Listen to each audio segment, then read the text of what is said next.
Congratulations, you played yourself. I'll be doing a sticker giveaway, full details in the video description, but if you're not already subscribed, please consider subscribing. Why buy real charms when you can buy virtual charms for a fraction of the price? In the armory, there are two charm collections, the Missing Link charms, aka the Glizzy Goblins. I'll bet they won't have. Wow, they have it! Glizzy! Or the Small Arms charms. You can redeem both for roughly $1.80 AUD. Charms have pattern templates ranging from 0 to 99,999. Depending on the template, the charm will have a unique pattern or color. There are rarer patterns of charms. Check the video description for a guide on charm patterns.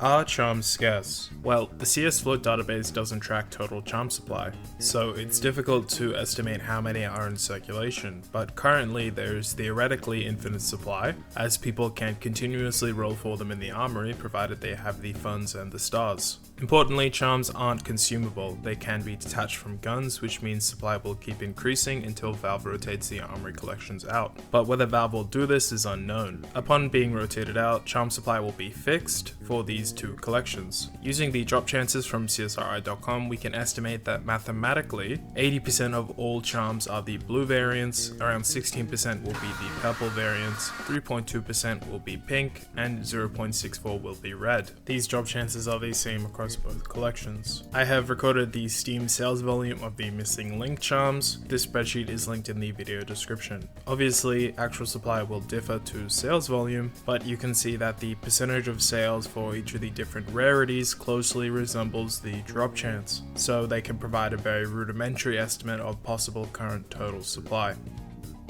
Are charms desired by the player base? I feel like there's been a mixed reception on charms. I know I didn't like them when they were initially released, but now I kind of fuck with them. Charms are kind of like a feature that not many people wanted, but Valve just added anyways. People can have one charm per gun equipped. I've calculated that players can have at least 22 charms equipped at any one time in their loadout. There are 15 loadout slots per side, but some weapons overlap and others have separate side-specific weapons like the M4 for CTs or the bomb for Ts. You can also put charms on the swappable weapons like the R8, but if you're using the R8 in 2024 over the Deagle, you need to reevaluate your life choices. Looking at the Steam community market prices, we can see which charms are most desired by players. I've highlighted the highest price charms and the lowest price charms for each rarity in the spreadsheet. Note that these prices don't include rare charms, which might garner slight overpay or have differing levels of demand. Another important question to ask is how demand for these two collections will change in the future. It's hard to predict future demand of a new item type like charms, but generally a huge negative for overall demand long term is the fact that the charms are non-consumable. The total supply of charms will never be decreasing, so if charms become undesirable, prices will decrease.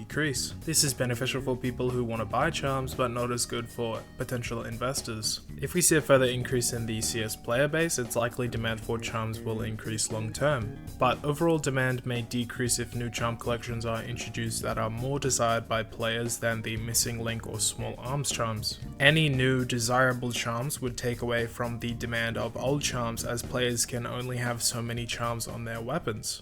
So to answer the question, should you buy or invest in charms? Well, only you know. This video is purely informative and for entertainment purposes. Generally, I want to refrain from making any speculation on price, as literally no one can predict the future price of items. If you want to know whether you should buy the Deagle Heat Treated, click the video on screen now.